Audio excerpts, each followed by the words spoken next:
Bruce, just look right into the camera lens right here and tell us your name, your age, and where you were born. My last name is Lee, Bruce Lee. I was born in San Francisco in 1940. I'm 24 right now. And you worked in motion pictures in Hong Kong? Yes, since I was around 6 years old. And when did you leave Hong Kong? 1959, when I was 18. I see. Now look over to me, Bruce, as we talk. I understand you just had a baby boy? Yeah. And you've lost a little sleep over it, have you? 3 nights. And tell the crew what time they shoot the pictures in Hong Kong.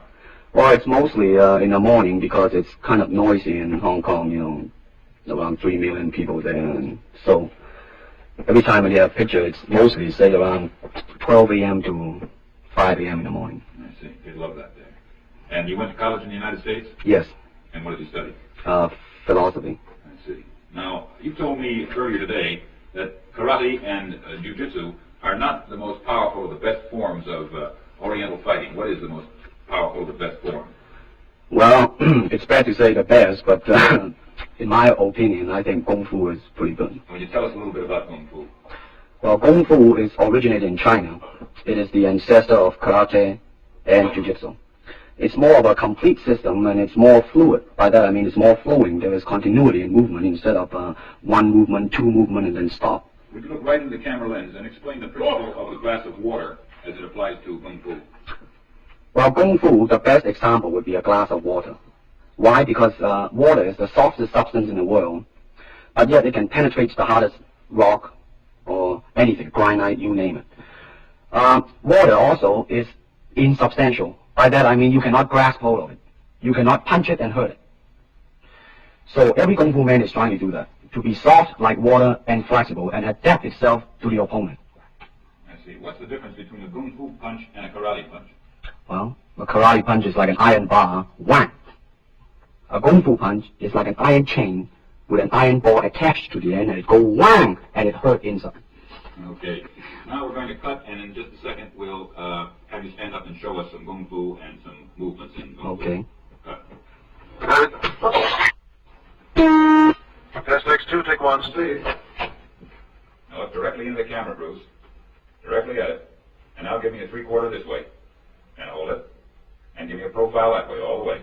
Good. Hold it. Now come back to a profile on the other side. And hold that. Give me a 3/4 on that side. And then give me right in the camera again. All right, now the camera will pull back, and Bruce, first show me the movements in the classical Chinese theater. Classical Chinese Well, theater. you know what we talked about in the office, how they walk and how they start to move. Well, in Chinese opera, they have the warrior and then the scholar. The way the warrior walk will be something like this. Walking this way, straight, come out, bend, straight, and then walk out again. An ordinary scholar would be just like a female, a weakling, 90 pounds in child atlas. You'll be just walking, you know, like a girl, real, shoulder up and everything. So by the way they walk, you can immediately tell who they Right, what character they represent. Now, show us some Kung Fu movements. Well, it's hard to show it alone, but I will try to do my best. All right, maybe one of the fellows will walk in. You want to walk Yeah, it would be... Go ahead. Go ahead. Go ahead. Come on, Okay. Although accidents do happen, but, you know... There are various kinds of strikes. It depends on where you hit and what weapon you will be using. To the eyes, you would use fingers. Don't worry. To the eyes. Or straight at the face. From the waist, everything on. Hold it just a minute. Let's move this gentleman around this way so you're doing it more into the camera. Okay, as well. And then there is band arm strike using the waist again into a back fist. And let's have the assistant director back up just a way. Okay, go ahead. Continue. And then of course, Kung Fu is very sneaky. You know, the Chinese, they always hit low. From high, go back to the ground. Now turn around the other way with you, Bruce. Oh, okay. Yeah. And Which one? yes. These are just natural reactions. Right. That is natural. Right in the camera. Cheat into the camera a little bit and show this again. All right. Go ahead. There is a finger jab.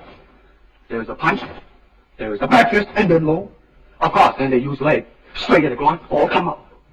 Or if I can back up a little bit, they stop at something and then come back. All right. It's kind of worried. He has nothing to worry about. Now, once again, show us how a good Kung Fu man would very coolly handle it and walk away, rather than get involved in a series of actions. Cut it. Sound. Okay. Test X2, take 2.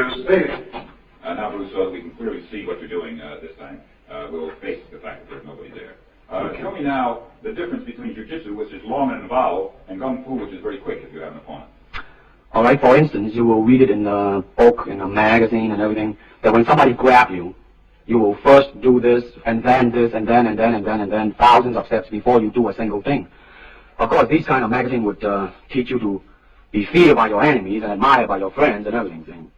But in Kung Fu, it always involves a very fast motion. Like, for instance, a guy grabbing your hand.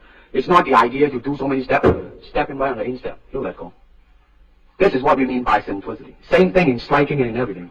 It has to be based on a very minimum motion, so that everything would be directly expressed. One motion, and he's gone. Doing it gracefully, not to go yelling and jumping all over him, but to do it. Excuse me. Okay. Now, show me once again just a few movements there. Well, Kung Fu can be practiced alone or with a partner.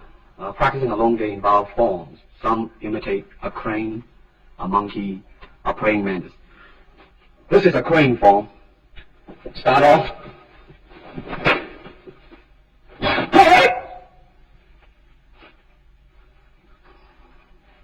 This is one of the movement involved.